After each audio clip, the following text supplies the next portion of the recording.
what's your wife's name again, Andrew? I forgot. Taylor. Taylor, that's it. Taylor Swift. I had it in my mind, and I It's got like, right. oh, if Okay, only there cool. was a global superstar with the name Taylor, but I can't think of any. Hello, and welcome to the Health Odyssey podcast, episode 241. Yes, we are motoring towards 250. And what did we say 5 years was going to be, Pete? That was 260, wasn't it? Is the 5 year anniversary? That's 5 years, Yes. I think. Yeah, yes. Okay, doing the maths quickly. And we are joined by a very special guest all the way from Texas in the USA today, who I will introduce you to in a second. First of all, I'll just touch base with Mr. Peter Lant, who's in Somerset in Bath. How are you doing, Pete? I'm doing very well. I'm just looking at your background. There's a guy I watch on YouTube, Minty's, what's it called? Minty's Comedic Arts or something. And it's like the odd 20, he's an Australian guy and he does like 20-minute videos on 10 things you didn't know about this film and that film and like lots of popular culture sort of stuff. And you've got a similar background to his, I've just realized. I've got He's loads. got all like pop culture stuff all over the back. So I think you've copied him. But anyway, all around me here. Yeah. And it's lovely. We just said, actually, it's gorgeous. Well, the blue sky here in England, where I am in England anyway. And it's close. It's quite cold still, though. It was freezing cold this morning. And it's nice where you are in Bath as well, isn't it? It's great. I've been out in a t-shirt today, but then I'm from Newcastle, so I can handle it. And we will find out in a minute what the weather's like in Texas when we go there for our weather report. But okay. Hot and sunny. Hot and sunny. So we are joined today by Mr. Andrew Burton. How are you doing, Andrew? Wonderful. Excellent. Well, it's lovely. I first met Andrew in Iceland last year. He was competing at the Magnus Classic there. And came third in that, which was it was a really strong lineup as well there. And Andrew is also the world's strongest firefighter. I think that was 2023. Did that one? I'm getting the nod. And is a strongman from Texas in America and a full-time firefighter as well. So we're going to meet Andrew and talk to Andrew today. But yeah, it was quite funny. We met at the airport in Iceland. And then I basically ended up being Andrew's chauffeur for the weekend and driving him around everywhere. And he was like a co-pilot for me, sat next to me, giving me directions in Iceland, which was because I was driving on the wrong side of the road and in a big old manual bus, which I hadn't done for years and years. So yeah, we're gonna find out about Andrew and everything about him. But Andrew, thank you so much for joining us. And I know it's in the morning for you there. So what is the weather like in Texas today? Spring is officially sprung in Texas, but we've got our nice weather right now, so we try to enjoy it while it's here. So it's nice weather. It's not too hot because I know it can get sort of swelteringly hot, can't it? I know we use different metrics and stuff, but here it's about 70 degrees, 70, 80 degrees. Okay, in Fahrenheit. Okay, and I don't know. I'm gonna just quickly. It's not. Do you know what? If you do kilograms to pounds, that's fairly easy. But you can get a ballpark figure, but Fahrenheit and Celsius, I've got no idea. So I've just done 70 degrees Fahrenheit is about 21 degrees Celsius. So it's nice. It's probably like a nice summer's day in England, you know. In Texas. Well, for me, it's too hot. Summer's coming. Summer's coming, and then it's I don't even know what that's going to be in Celsius. It'll be over 100 degrees. Yeah. Okay. I think Brian, who I speak to in Arizona, said I think it gets up to like 140 or something in Fahrenheit, which is like, it's like 45 degrees or something like that Celsius. It's just yeah. No, it's yes, different level of heat. We never have to worry about that too much in England. So Andrew, I mean, first of all, maybe I know, like I said, little brief intro there about the firefighting and the comps and things like that. But maybe to begin with, if you can just kind of tell us a little bit about yourself and about kind of growing up and growing up in America and the kind of maybe any sports that you did growing up or how you got into kind of training and physical training and then into strongman and things. If that's all right, you just start telling your story and we can kind of ask questions as we go, if that's okay. Sounds great. Yeah. My fitness journey really didn't start until about 12 years old, and that's going to be in school time. So the way it works in Texas, most everybody starts in football. So you play football, you're on the team, and then there's an off season. Off season is whenever you make your way to the gym and then start working on athletic movements for the next season. So I started in football on the team sport, and then we moved over to the off season, which is kind of more individual based. So it's basically your PRs and how you're progressing as an athlete. Uh, Fast forward till 13, I was the first person in my school to squat 300 pounds at a young age.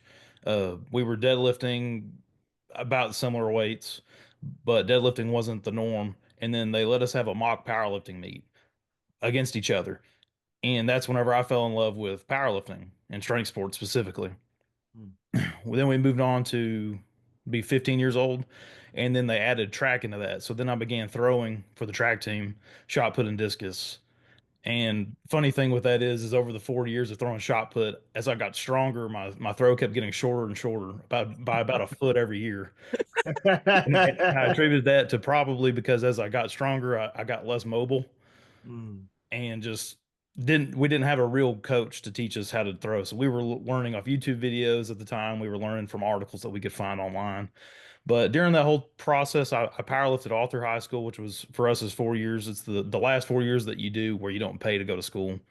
Mm. And I love powerlifting so much. I did really well in it. And my senior year, I dropped to the 242-pound weight class and competed at state. And ended up getting disqualified for, I'm going to say, my bench press. I locked out 515 all three times, but I lock out very uneven. Mm. And in powerlifting, if you don't lock out even, you don't get your reps. So I would have been fourth in the state at that time, and I would have had the deadlift world record for high school at that time too. So you get disqualified for the whole competition if you Yes. don't kind of get a green light for one of the lifts. Yeah, you kind of Yeah. you go, okay, okay. Yeah. If So you get so even if you'd won the deadlift and you'd won the squat, if you fail all three lifts on the bench, you get disqualified. I never even got to get to the deadlift because you squat first, your bench is Right. second, and then your deadlift is third. You have to go in that order. So if you get scratched on one of these, you don't make it to the next part. Mm. Oh, wow. Okay. I've got a quick question. You were squatting 300 pounds. 300 pounds at 13 years old. So were you just, because we had a guy called Paddy Haynes on who you might know, you might have heard of. He was on a couple of weeks ago, and he grew up on a farm, so he was he was tall, but he wasn't really big, but he was super strong because he grew up on a farm. So you're squatting 300 pounds at 12 years old or 13 years old, you 13 to Yeah. 14. So were Yeah, you so like, just for people in kilos, that's about 136 kilos. So that's that's a lot of weight. Yeah, just So I were tried you to memorize kilos before we got here. It did not work. were you naturally I mean, obviously naturally strong, but were you like bigger than everyone else? Were you yeah. right? Okay. Yeah, Just I to was a kind of big put boy. it in perspective, you know. Yeah, Yeah. I was a big boy. I stayed over. I mean, by that point in time, I was probably over 240 pounds already. I was a big kid. I stayed Yeah. around 300 pounds through most of high school. Wasn't until senior year I dropped down that 242 range. I wanted to look good. I wanted to feel healthy, and it kind of pushed me into my firefighting career because I needed to lose weight to be able to go and do the job. So Mm. Excellent. And you mentioned about the throwing. As you got stronger, your throwing actually got shorter. I my mean, discus stayed the same, but shot put kept going down. because I don't know if you know Dan John at all. He's a coach, a strength coach. Okay, so he's a strength coach from America, and he's a discus thrower as well. And he always says about there's certain exercises that, I mean, he holds, I think he holds like state records, maybe national records still, but for discus he was very, very good. And he said that, you know, there's certain exercises that, yeah, you can keep getting stronger in the gym, but if it doesn't translate to improved athletic performance, then he's because he sort of says this, you need to be a certain level of strong to be able to do things better. But when you just focus on getting stronger, sometimes your performance on the track and the field actually comes down. But like you said, you were so in love with powerlifting at that stage that really you were more interested in keep getting stronger. Yeah. Okay. At So 18, I was benching 500 pounds, so consistently. at what age? Sorry. At 18, At 18. Wow. Okay. Just bear me a second. There'll be a few pauses in this podcast. Okay. Okay, that's 227.5 kilos, yeah, on a bench press, yeah. Okay, when you were 18. Wow. Okay. And then what happened? Did you go to, because like you said, you're in high school, those last 4 years of school where you're not paying to go to school, and then in America you switch over to the kind of the college system. Did you go to college as well after that? I did not. My family's not the most well off. I went off and got a job, and I worked on farms. I worked on ranches, did odd jobs around town, mowed yards, worked at a butter factory at one point. Mm, So I just was helping contribute to the household. We didn't have the money. I had intended to go to college if powerlifting had transitioned into a scholarship, but I got zero offers. I guess after getting disqualified at state, it kind of just took away took away everything from me, all the steam out of me. So I didn't get any opportunity to go to college, and mm. so I just progressed and went into the workforce. Mm. Yeah, because I suppose so is powerlifting a collegiate sport in America? You can go, you can get a scholarship to go to, Absolutely. yeah, wow, okay, fantastic. And it's meant you just mentioned working on farms and ranches. I'm deep into watching Yeah. Yellowstone at the moment, so I'm watching loads of the rodeos and all the ranches and all that kind of stuff, which is amazing. Because I know that's big in Texas as well, isn't it? Where where you are. Cool. So firefighting then, how did that, when did that decision, when did that first come onto your radar? Like you said, you're a big, strong, fit, athletic guy. What kind of made the connection with firefighting, or opened that up as a possible career kind of avenue? Well, after not getting into college, I was, racking my brain to figure out what type of career I would go in that would, two things, that something I could live with and do for 30 years, and number two, something that would be able to pay the bills. Mm, And there's only so long that you can work at a butter factory, do all these other odd jobs and things for, pennies on the dollar, especially for large corporations. So I thought maybe I'd want to work for a government. And a lot of our fire departments and police, departments are government run, but at the local level. mm, And I was thinking to myself, that's a good way to be able to get good insurance. It's a good way to have a good retirement. So that way you work your 30 years and then you're able to, live the life that you want to. mm, And so public service was always on my mind. I initially thought I might be a police officer, and had, a really nice conversation with myself about how I did not have the mental capacity nor the attitude to be a police officer. And so I was in what way, looking at Andrew? Can I just ask, in what way what made you turn away I, from that as a, I can't deal with I can barely have I can barely deal with people asking me to repeat myself more than twice. yeah. So I can't imagine having to deal with people, or dealing with people that are always lying to you. I don't do well with that. If Yeah. I know you're lying to you, I'm going to tell you right to your face. I've always been blunt. I don't play the game. The game's not fun for me. I Yeah. like to know where I'm at with people, and I like people to know where they're at with me. So police work was just not for me. Mm, But firefighting, that sounded like something I could do. Something where you use your body as your tool to make your money, where you got to train extensively to learn skills and apply skills to actual situations, and working individually, but also with a team. mm, And sports taught me that I could do both very well. You have to learn to follow to be a good leader, and that makes good leaders in and of itself. mm, So firefighting had opportunities to be a good follower, and then also to transition into an officer position to lead your groups. So firefighting really became the field that I was going to pursue.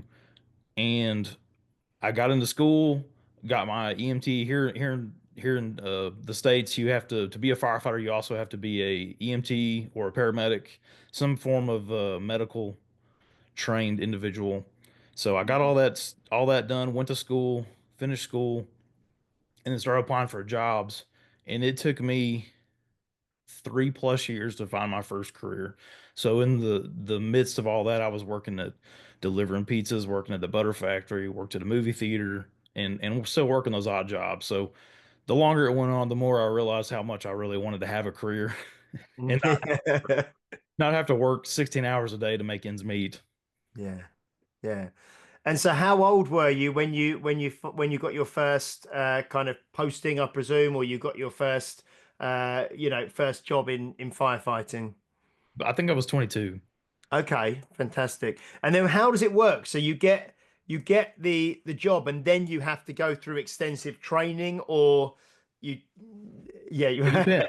It depends. And there are departments that have their own school that you go through when you get on. So I've been fortunate enough, I guess I would say that I really like the way that my career's transitioned and progressed. I worked for a very small rural department in a one of the only county departments that you can find in Texas that is paid. There were only two of us. When I got on, I had 6 months of experience from part-time work I was doing with a city that was nearby, and I got hired on full time with them and was essentially came in as a driver. A driver is typically a step up from the firefighter position, but because there was only two of us, we did all the jobs.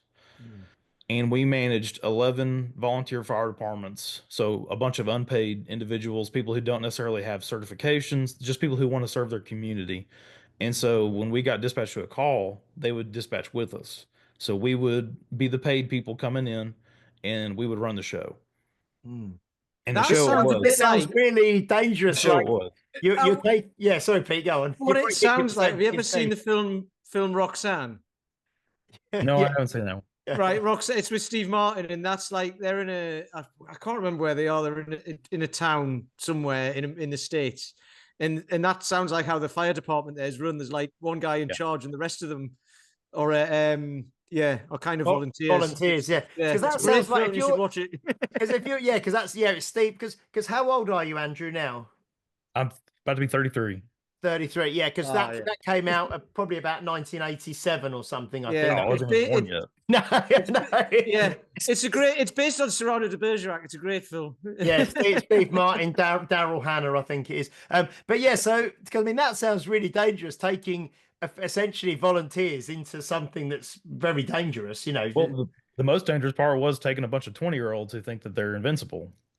Yeah. So I ended up within the first 6 months of my working there, my officer retired and went to another department, and I became that officer. So I had 6 months of full-time experience, about a year of experience in the fire service. And granted, I had done that volunteering service for a year or so before that. So I had time in the fire service, but nobody with 2 years of fire experience should be running crews.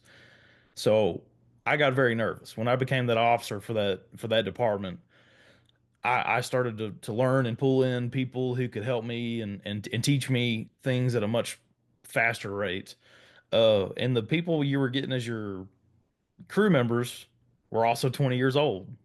So having to deal with their transition out of high school, their transition from college, or just the lack of awareness from young people Mm, and being responsible for them not being dead at the end of the day. That was tough. It was a hard thing to swallow mm. and something I took very seriously in the fire service. And that really, I think, molded me in the service to be where I am today. Mm. And where is that? What happened from that rural kind of start that you had with that very much kind of like, just two of you full time, lots of volunteers. How did that progress? How did the career progress from there? I went and got my paramedic certification, which is generally the thing that kind of progresses you out of the smaller departments, and went to a place called Rockwall, which is where I work now. Applied, actually had to move to the location for a year, volunteer with them just to get to know them. They were still a small department, although their city's much larger, they're still a small department. And so they were doing things still very old school. So I volunteered with them for a year, got to know them, was allowed to participate in their hiring process. And, lo and behold, there were four people for three jobs. So the odds were pretty high that I was going to get hired. Mm, One of the guys dropped out at the end of the testing process. And so I got hired, and that's where I've been since. mm. But I did 5 years at that rural fire department in Hopkins County as an officer, and then transitioned to Rockwall, where I'm now a driver and have been a driver, I think, for 7 years. Excellent. And you do have I mean, I know from spending time with you, and probably the listeners can hear already, you do have a very calm demeanor. You've got a very kind of calm, steady demeanor. And do you manage to maintain that through your work as well? I mean, do you have to have that really helps with your career? Yeah. Having witnessed people who can't control the panic or quell the nerves, what ends up happening is you can't understand them. And that becomes so much more dangerous in the long run. If I can't tell what you're saying, or if I can't read your body language, or if I can't follow along with your train of thought, I can't help you. Yeah. And so I learned from experience, from watching others, that maintaining composure is the key to staying alive a lot longer in the service, or to Mm, not being injured, or to helping others better. It's so much better for the public for us to be calm, cool, and collected. And I think a lot of people in strongman see me at these contests, and I'm not the hype monster. I don't need to scream and do things and beat my chest before I go up. I like to be calm and cool. And when I see other people do that, I go, wow, that guy's got it under control. He's going to be able to technically and soundly execute this lift. And that's how I like to be. I want to look technically professional. I want to be calm and be in the moment, so I don't have to mm, consciously think about what's happening. Unconsciously, I've done these all so many times. So if I just stay calm, that comes out. And mm. for me, that's how it works. I'm just calm. I was calm before anyways, but I'm more Yeah. calm now. It sounds like what you said about, like, becoming a police officer or a firefighter. Um, like what you've just said there is great, because you said, you like to know people and you like people to know you. And then, like, you need to be able to know what they're thinking to be able to help them and all that sort of stuff. So that all comes out of being empathetic, I suppose, as well. But the thing is, your central nervous system must be getting a battering like all the time when you're Always. firefighting. So a strongman competition is easy in comparison, I suppose, isn't it? It Like, no, can but be, unless you do OSG 10 days after the Magnus. yeah, but that's a choice. That was a choice and a Because bad that's one. what I was going to say, something similar to Pete, actually, that, doing what you do on a daily basis, whether that be attending like a traffic accident and cutting people out of cars and things, or, going into burning buildings, or whatever you have to do, you know, I think the nerves of competition or the nerves of performance are what get to a lot of people. But when you do that kind of thing in your day job, I presume, I'm not saying you don't get nervous at all, but stepping up to do some deadlifts or a log press, you know, compared to risking your life on a daily basis, I presume you can have that perspective, can't you? And you can Yes. stay calm. Yeah, yeah. Fantastic. It's And how have you found training? So I presume, I mean, like you said, it enables you. It's a very physical job, obviously, but I suppose we'll talk about this actually. The world's strongest firefighter that you did and that you won at the Arnold's, I think, in Columbus, wasn't it? It was in 2023. Because I sent Pete a picture before we came on of you with Arnold, I think, when you won that, and you had an axe, which I presume is like the trophy for the thing. I mean, are all of your firefighter colleagues and things into their fitness and their training and their strength? Probably not to the extent that you are, but they all they are. yeah. Oh, There's they are. Okay, there's fantastic. people that are just as into it as I am, and I'll tell you exactly why. That is our therapy. After you see all these things, after you hear all these words, after you experience all these emotions, if there is no outlet, there are problems. And firefighters are notorious for divorces. They're notorious for addictions, including alcohol. Firefighters also have problems with suicide. I can't speak for all those people, but I would say that maybe they didn't have the best outlet, and maybe they didn't have the help they needed. The gym for me is my therapy. That's how I keep sane. It's how I keep the noise down inside my head. Whenever your muscles are sore and you're tired, all the noise just gets turned way down. That's something I think a lot of people are missing. You hear people talk about they can't turn their minds off. Well, I don't have that problem. I don't have enough glucose in my body to keep my mind on.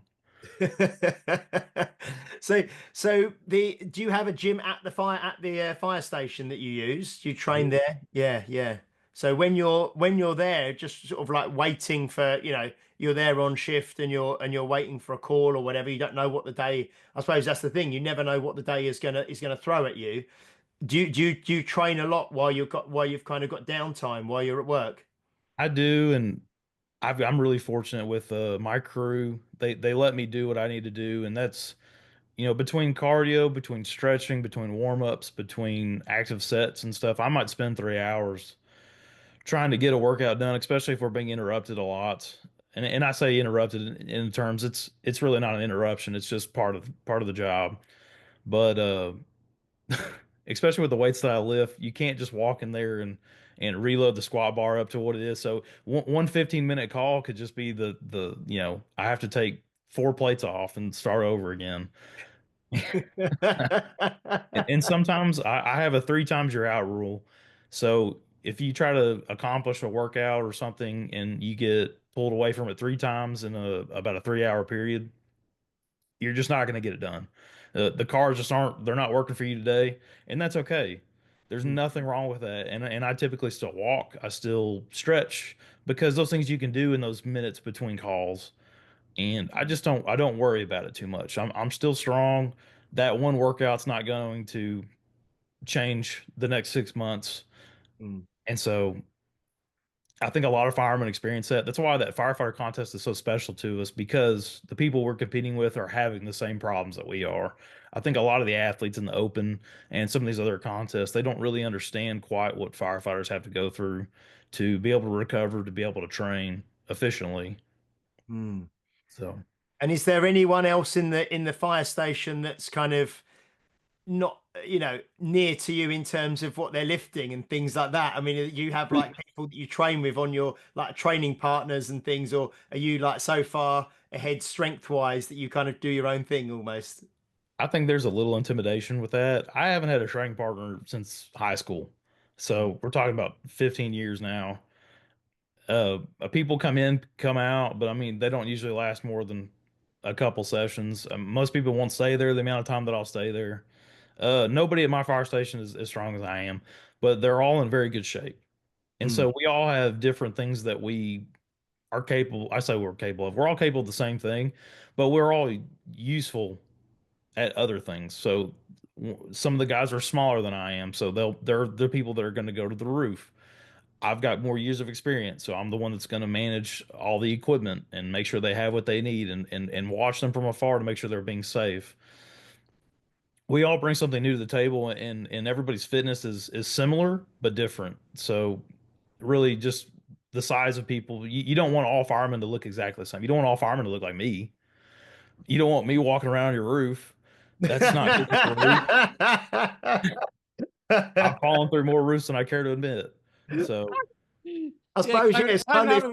climbing up a tree rescuing a cat. It'd be like I fine. I Just typically pull the hold the branch down. ladder. Yeah, because most people don't want their trees to get destroyed either. I was gonna say it's kind of like the Avengers or something. You got like the Hulk, and you've got Iron Man, and you've got like everyone's got their own strengths and their own thing that they bring to it. No, that's fantastic. So the actual strongest firefighter, the world's strongest firefighter competition at the Arnold's at Columbus, Ohio. Um, how did that come about? Did you have to kind of qualify through kind of regional competitions first, or do you just enter? I mean, what's the pathway to that for you? Arnold puts that show on because he loves first responders. He worked with them firsthand during his time as governor in California. And there is no qualification process. You can sign up as long as you're willing to pay your way out to the Arnold. You can come and compete. There is a prelim to get into the final part of the show, so it's just a 2 day contest. The first day is the prelims, where let's say there's 200 athletes go through the prelims to get knocked down to the top 20, and from there the top 20 go on to do the show on the big stage, and then compete for the title of World's Strongest Firefighter. Mm. But there is no qualification process, which I think is great. They're just trying to give a place where firefighters can have a goal to compete for, have a reason to keep their fitness up, or to change and do something different in their fitness regime for the time. And it gives us all a place to go and meet people from other cities, other departments, and at some points other countries. I think they had some competitors from Taiwan this year, which was really cool. Just fun to get to meet people from around the world who are doing the same thing we are.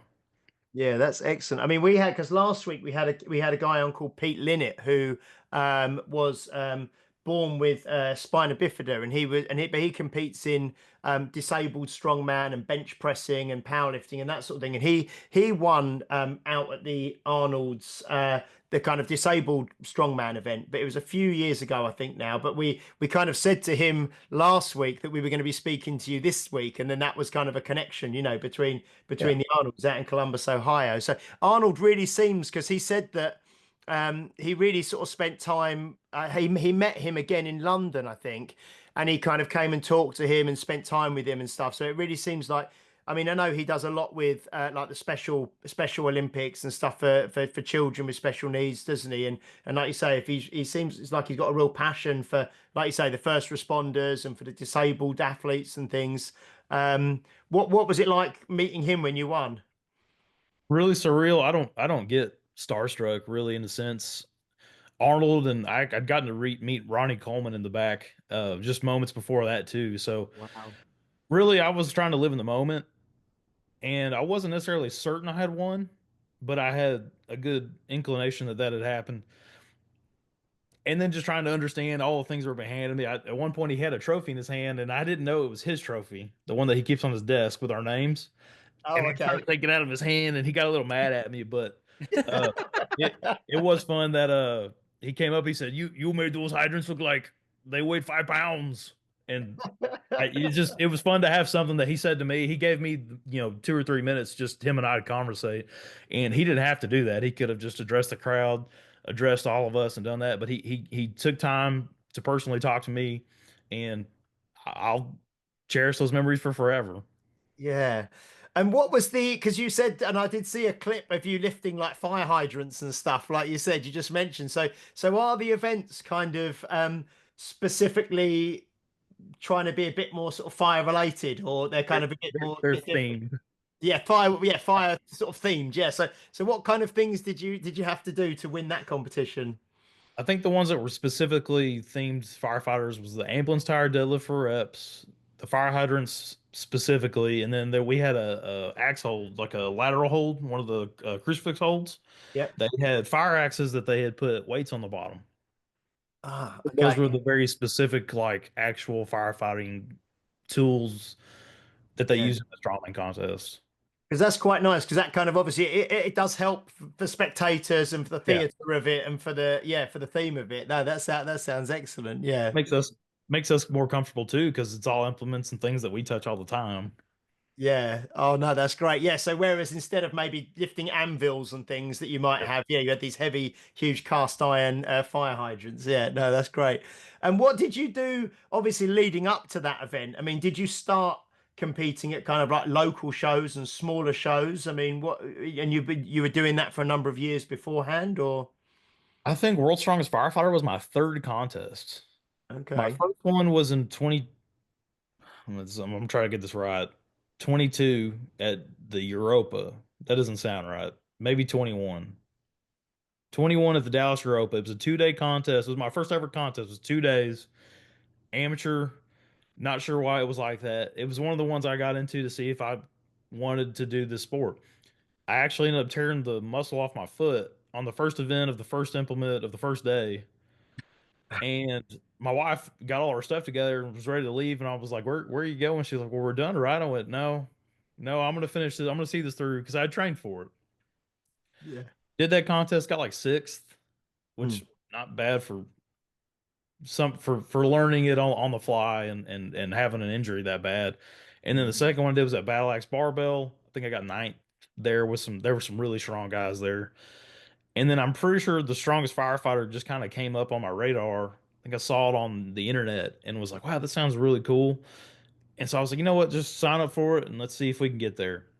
Hmm. I did that, and that's really the contest that kind of skyrocketed me and brought me into the sport completely. I was sold after that. Mm. And did you go to the firefighter one with like any what would you say?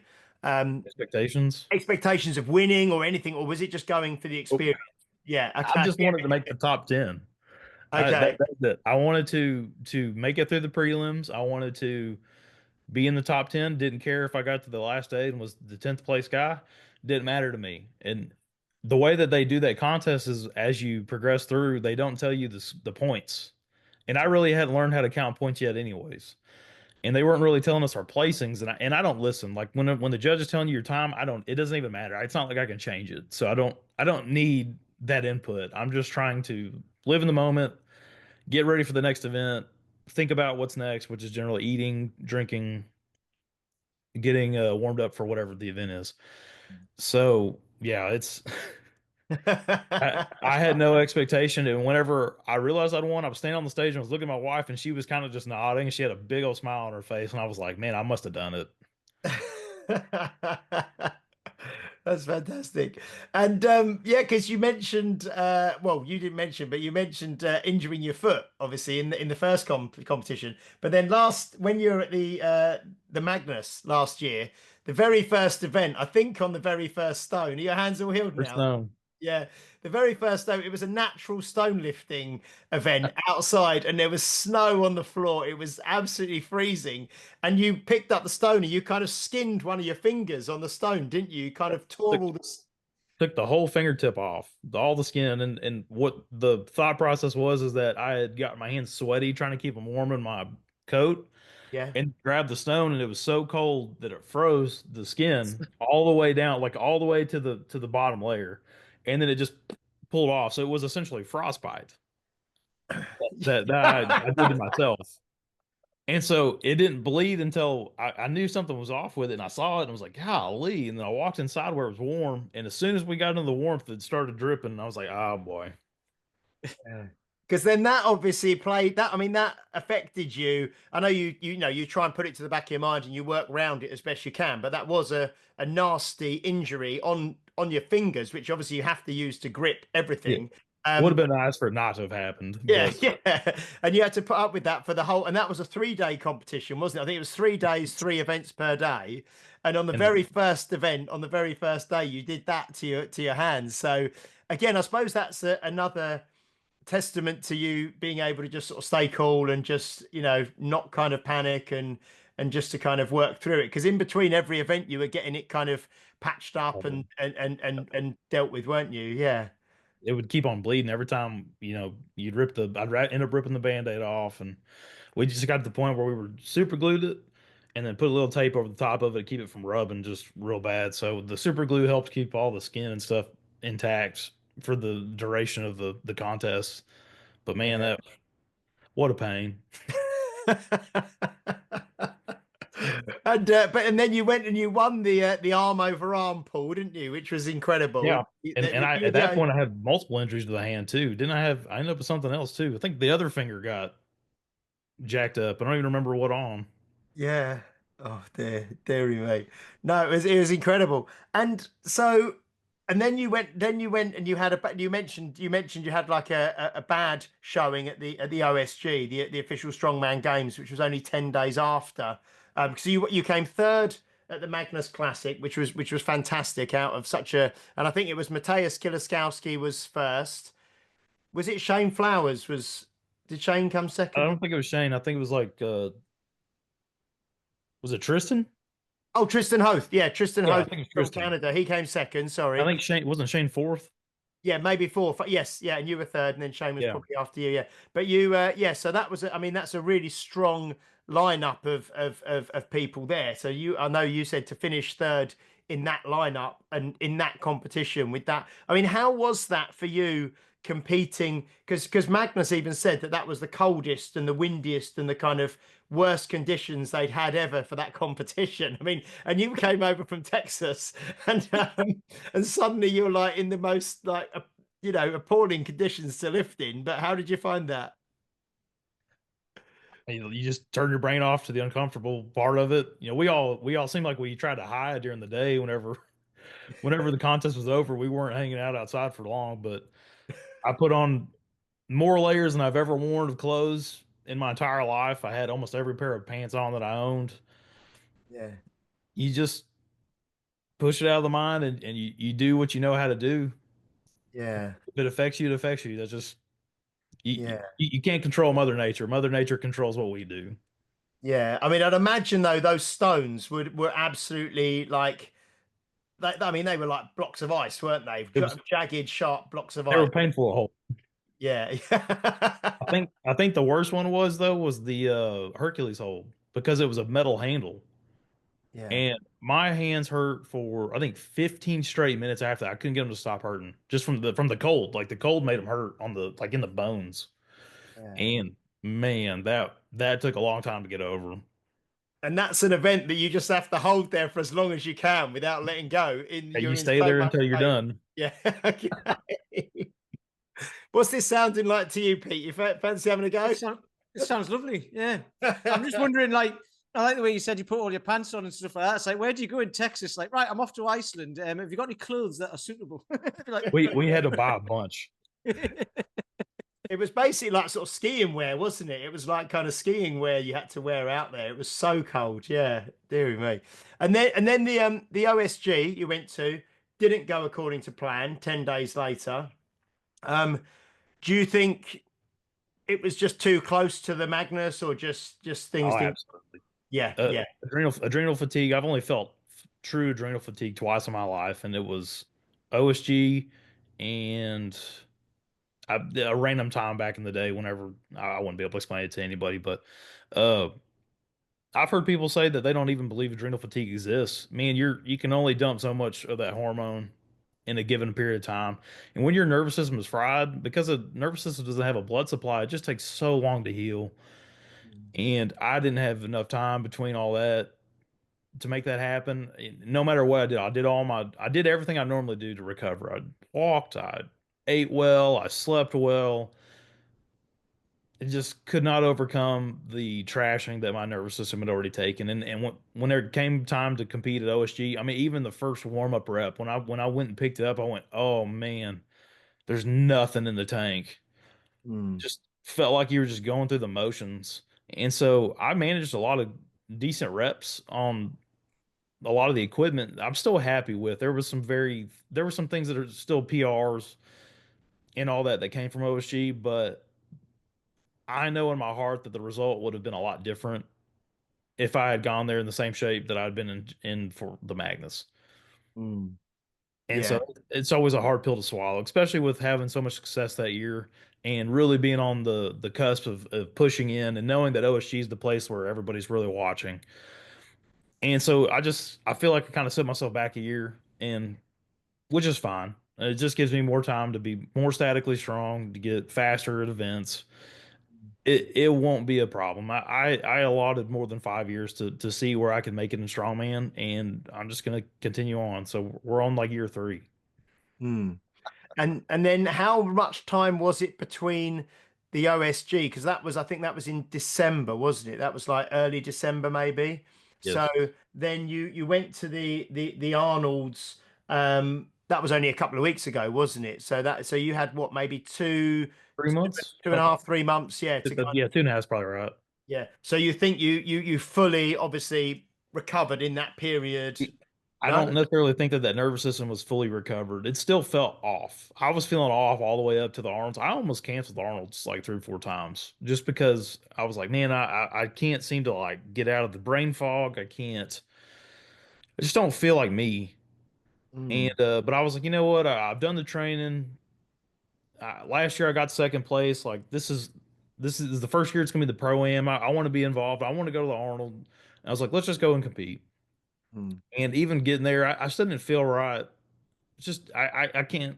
I know my nervous system really well, and I can feel it. I tell people that all the time. I feel like athletes have this way of being able to propriocept their bodies just better than the average individual, and I can feel my nervous system. So like I know when it's been dampened, when it's not working efficiently, and for that 3 months, it just still hadn't. It just hadn't. The fire hadn't got lit back up yet.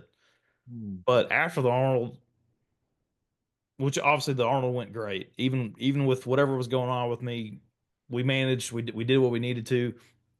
We got out. But the last couple weeks, I really started to feel like I'm starting to feel like me again. So mm. which is nice.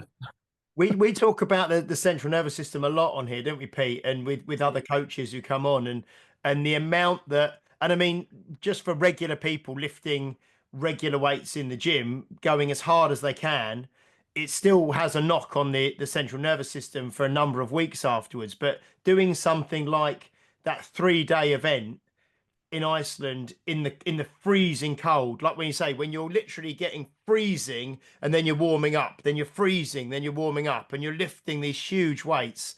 I mean, yeah, that must have taken a huge hit on the body. And then obviously traveling there, traveling back, you know, the changing time zones, all of this kind of thing going on. Traveling tough. The Yeah, traveling stuff. yeah. Yeah, well, and then but this year you went back, so you did go to the Arnold's, the Pro Am, and you won. Yeah, so, Yeah. so you won that competition, which is amazing. And then I think, if I'm right, that then gets you a place next year in the kind of the big show at the Arnold's, doesn't it? Where you'll be against people like, you know, Hafthor Bjornsson and Mitch Hooper. Cooper and all those kind of guys, you know, and so that's the big one. How are you? How are you feeling about the prospect of being there next year? How am I feeling about the prospect of getting absolutely trounced next year? Oh, I feel like I've got 12 months to get my static strength up. And that's what I really need for that show. So Yeah, but that, I mean, is there any element, because I know that obviously I don't know how big the world's strongest man competition. I think it still has that prestige worldwide. It certainly does from over here. But is that still, and that's going to be in where's that? It's California, Sacramento this year. Myrtle Beach? Is it Sacramento? I think it's Sacramento this year, yeah. But I know a lot of the guys who do the Giants live shows and things over here and the Europe Strongest Man, they want to get the kind of, we spoke to Paddy Haynes a couple of weeks ago, like Pete said, who's doing the Europe Strongest Man in a couple of weeks. And then there's qualification places for the Worlds.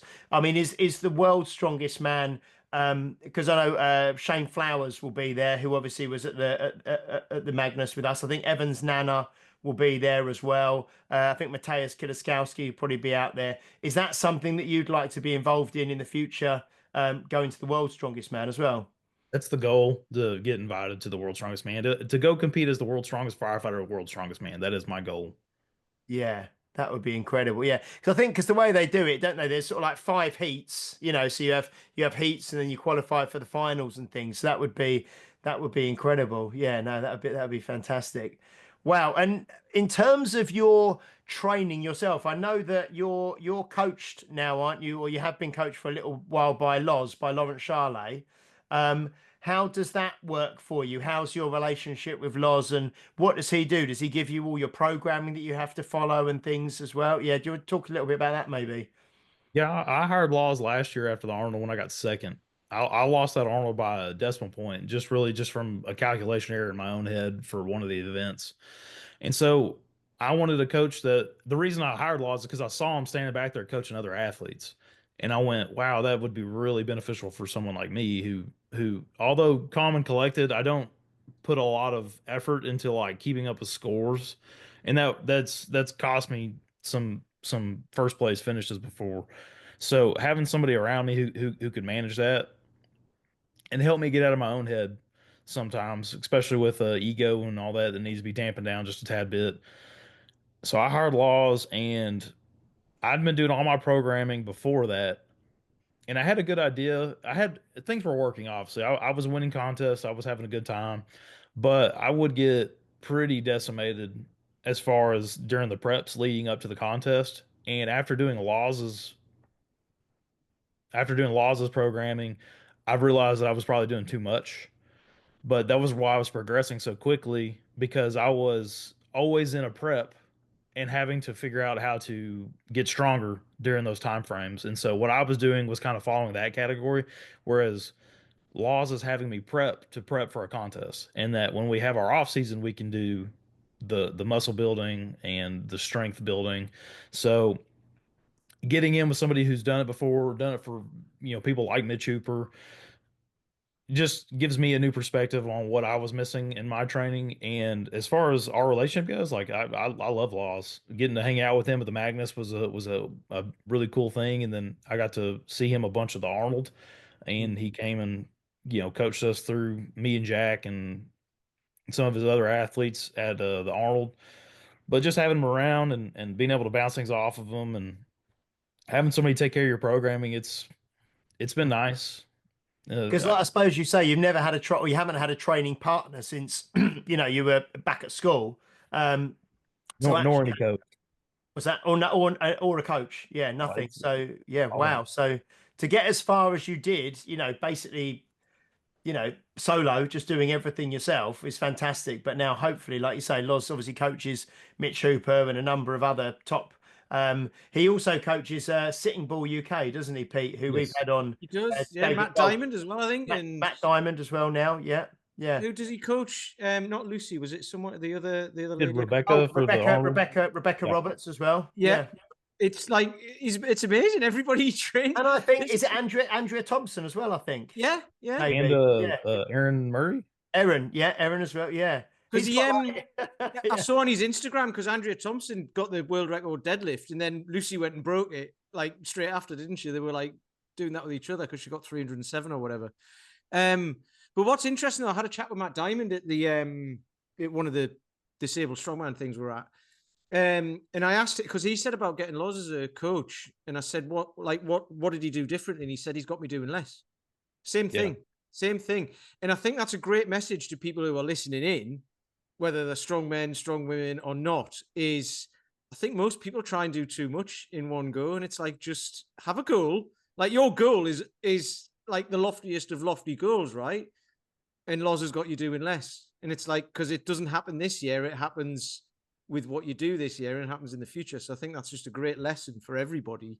That someone at your level and all the levels of the people who Loz is training, because Matt got to Britain's Strongest Man. He competed in that for the first time this year, didn't he? Yeah. In Sheffield. Yeah. So, and he's 35 or something, you know what I mean? So he's like, again, he's older than Paddy and Shane and all that sort of stuff. But it's taken him all this time to get there. So, it's like, it's just a good message for people, I think. Yeah. Like people at your sort of level are still being told to just rein it in a little bit and it'll happen. I think that's, no, but it's, it's true. It's totally true. You know exactly what you're doing. Yeah. However, if you give it to someone else and just say they know better, or they can see things in you that you can't, sort of thing. Yes. They can see when you're tired, when your central nervous system's fried, all that, and you'd be like you mentioned ego earlier, like, no, it's all right, I'll just go and do it. And they might just say, do you know what, calm down, there's next year or whatever. So I think that's amazing. Yeah, no, that's excellent. So how many, I know you said your training is regularly disrupted through that pesky thing called work, where you're training at the fire station and you get called out and things, but how many kind of programmed sessions are you trying to do a week at the moment? I work out every day, regardless. And the just the difference is the intensity and the movement specifically. So 4 days of a week is basically strongman. That's what Laws has me programmed on right now. And it's easy for me to hit hit that amount of time right now. Whenever it hits that 5-6 day window, which Laws has never put me on a 6 day window, we'll throw that out there first. But those 5 day windows are tough for me to get done because of work specifically. But I do things like kettlebells. I do tons of cardio. You want me to more conditioned fireman, especially one that weighs 340 pounds than me. I keep my VO2 max very high, and whenever we have fires, whenever we have long calls, there's nobody who's going to outpace me. At least not yet. Maybe when I break 40, we'll see what happens. But so every day for me is some sort of conditioning, some sort of recovery process, and all that stuff kind of plays into what I do. But 4 days is all I do for the strenuous exercise at this point, and then the rest of it is just how I feel. If I have one of those days, I'm like, man, I can really push a rowing workout today. I'll row 10,000 kilometers or 10,000 meters. And Wow. but like that's just fun for me, like to be able to push myself. I had coaches in high school tell me I would never be good at cardio, and I made sure to prove them wrong every step of the way. No, this is great. And then I know have you still got your sauna outside at home? Yeah, Sure do. you said I remember you were telling me you got it at Costco, didn't you, or something, or Sure did. yeah. So for you for recovery, what is sauna? I think is your favorite thing, is it to do? Oh yeah, and my least favorite is the ice bath thing that we do at work, but we do that all together, and you see things that go back and forth on whether ice bathing is good for you, ice bathing's not. I keep up pretty substantially with my data. I use a Whoop, Hmm. keeps up with your recovery scores and stuff, and then it gives you recommendations based on the activities that you do of things that help or hurt. And Hmm. ice bath has shown to have a 6% increase in recovery on my end. So Hmm. whatever it's doing is helping. But Hmm. also too, we use it as a bonding moment at the fire department. You know, everybody who gets in cold water, you, you have two choices. You either can just do the time you said you were going to do, or you can get right out, and everybody thinks you're a quitter. So, so So, so we have you got appreciate like a it when big? those Have you guys got a get big in. one? Have you got a big one that you all can get in together at the same time, No, or not at the same time. No, no, no, no, we no, do no. it one at a time. And, you know, we let each other talk and whatever while we're inside. I like to chat with whoever's sitting with me. That helps me take my mind off of it. But it seems like it's just one of those things that's, you know, you either can or you can't do it. So like it kind of brings out the grit in the firemen at the fire stations. So Yeah. sauna's easily my favorite. I walk every day and you know just try to eat right, and that's as good a recovery process as you can get. Yeah, that's fantastic. And in terms of, I know we're kind of coming to the end of our time with you, but in terms of nutrition and food and you know, like you said, you're a big strong guy, and you've got a physical job as well, and you're training every day. I mean, what kind of calorie number do you kind of hit every day? Do you track calories? Do you just know roughly how much you eat in terms of volume? I mean, how does that work for you? I'm pretty mindful of what I do because I can gain and lose weight pretty quickly by accident. Whenever I'm on gaining times, I'll eat around 5,500 calories, and then when I'm in the end of prep, I've been as high as 9,000 to 10,000 calories of food, and that's basically just eating all day long. And it is essentially the Brian Shaw way of getting ready for contests, loading all those carbohydrates. But because of my job, I eat carbohydrates probably a lot more than most athletes do, and I eat a lot more of them. So I'm typically around 200 to 300 grams of carbohydrates a day. That is just to keep because carbohydrates is king, right? That's where your energy comes from. That's how you can make sure you're always at, you know, a primed and ready state.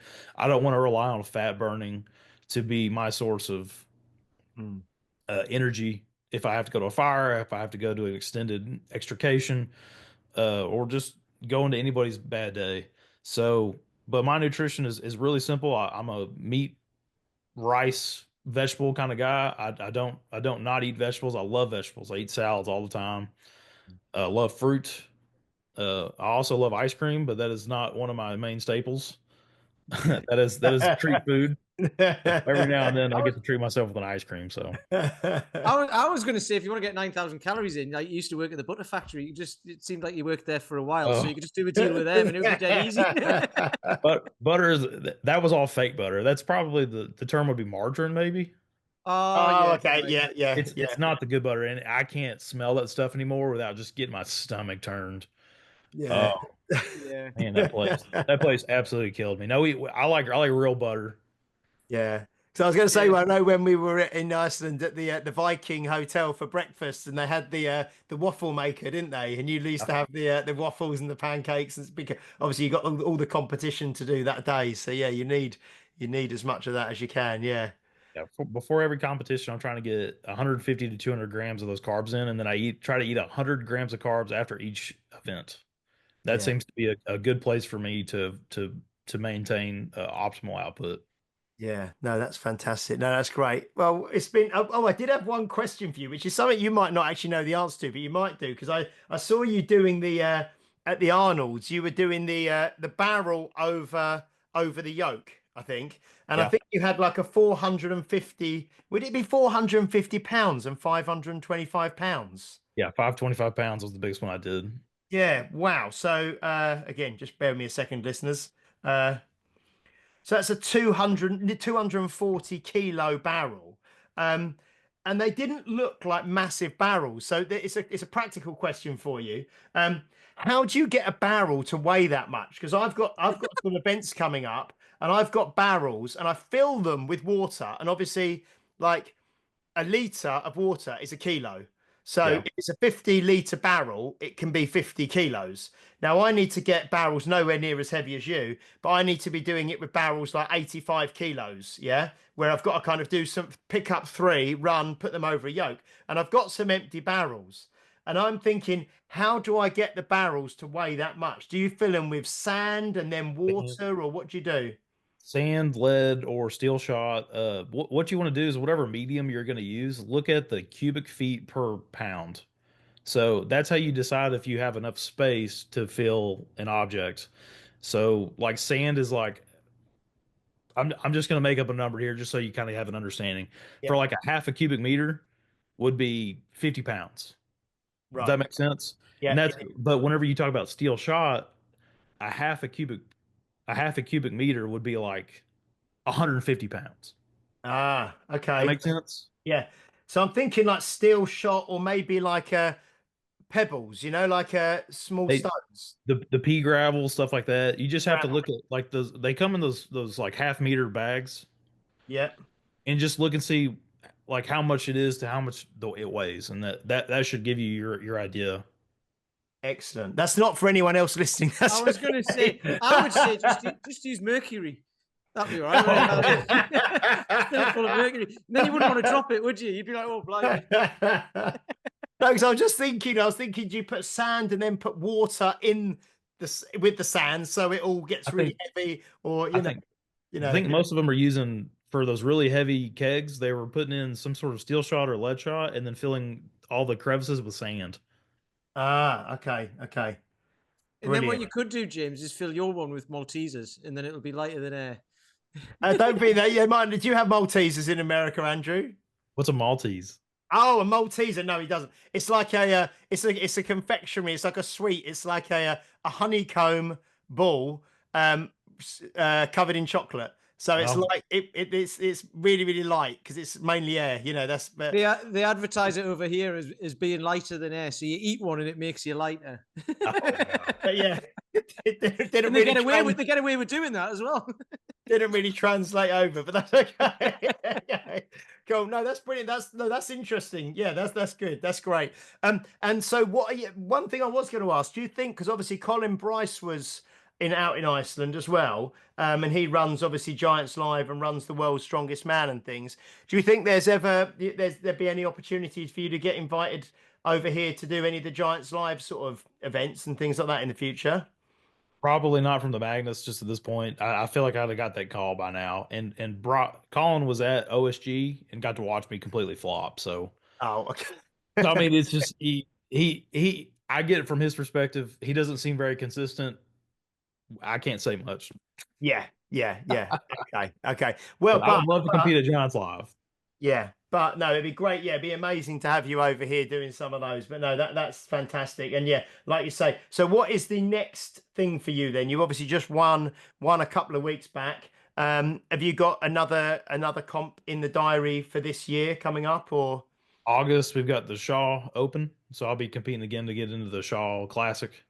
And Okay. end of the year OSG. So we'll see what happens on the in between of that. I'm thinking the Magnus, the time frame of that's just not going to work if I'm going to do OSG and try to get into that next level of shows.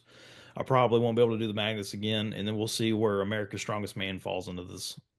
Yeah, because I suppose because if you were to do the Magnus again and then It'll be the the same OSG, results. you might just have the same thing happen that's happened last year. Yes, you've got to prioritize. Yeah. Then they can call me insane.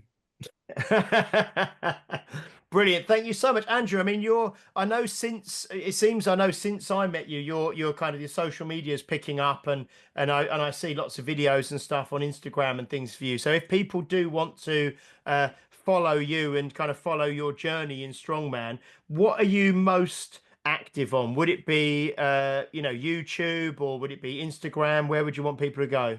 Instagram right now is what I'm doing. I just because I have essentially two full-time jobs, I can't dedicate as much time to social media as other people can. Hmm. So the YouTube's kind of just on the back burner for me, but I'd like to get back to it eventually. But right now, Instagram is the main place that I do social media. Yeah, and that's where you put lots of videos. There's loads of videos on there, obviously from the Arnolds and stuff. So that's A Burton 428. Yeah, is on Instagram. Yeah. What's the 428? Is there any relevance to that? Actually, the stories from my Boy Scout time. I was a Boy Scout back in the day. Got my Eagle Scout, and within that organization, there is a honored camper society called the Order of the Arrow, and that was what our lodge number was. So I attained the highest rank in that honored camper, which is called Vigil. Hmm. And so I very much liked that organization. I actually served it for I think 5 years as a like a leader, Hmm. and so it's just been always been a special number for me. Excellent, excellent. So A Burton 428 on Instagram is great. And then I know you're sponsored by. Are you still sponsored by Cerberus? Mhm. Yeah. So if you're listening, I don't know if you're because I've got a friend actually. You need to. Do you think your code would just be working in the US? It might not work in the UK as well, or. I contact Ken and get back to you on that one. I'm not sure because Ken runs the US section of here. I'm not sure if my code works on Oh the no, that's okay. No, just wondering. But yeah, so you're sponsored by Cerberus. So if you go onto Andrew's Instagram and go onto his click on his bio, there's a code in there for Cerberus and things. There's also links to YouTube and everything on there that you can follow Andrew and his career going forwards. Thank you so much. Are you working today or are you off work today? I'll be at work tomorrow morning about 4:30 in the morning. Okay. So just are you going to be training today? So if you're not training at work, you train at home, do you? Yeah, I've got a gym that I go to. I've got multiple gyms I go to when I'm doing event training, but the main one I go to is called Legends Fit in Rockwall. My city pays for my uh, membership there, so it's just easy place to drive to, and it's got a lot of really nice people in it. So Excellent. Fantastic. Well, thank you so much, Andrew, for giving your time this morning. Um, absolutely. and yeah, no, it's been really great. And I yeah, look forward to seeing what you do over the coming year. And we'll obviously stay in touch. And hopefully we'll be able to catch up in person some stage in the future at an event somewhere, I'm sure.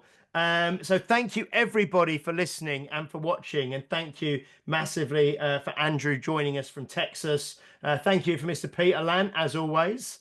That's And all right. and next week, we're going to be joined by another gentleman from America, from Northern California, called Mike Tiktinsky, who is 78 years old, 2 knee replacements, and is a powerlifter and holds state records and things in powerlifting and still lifting at 78. So he's going to be with us next week from Northern California. So I've had to check my times with him as well. In fact, yeah, don't worry. I'll do this off air. I'll do the maps off air with the times. Yeah. Yeah, it's not It nice doesn't that make for it good podcast doesn't make for listening. good podcasting. My brain ticking over. Anyway, please do like, share, subscribe, leave a review if you're watching or listening on a platform that allows you to do so. Especially Apple Podcast is where we're trying to get our reviews up. That was great. Follow Andrew. Go onto there. Go onto A Burton 428 on Instagram and give him a follow. And we will see you next week. Bye bye.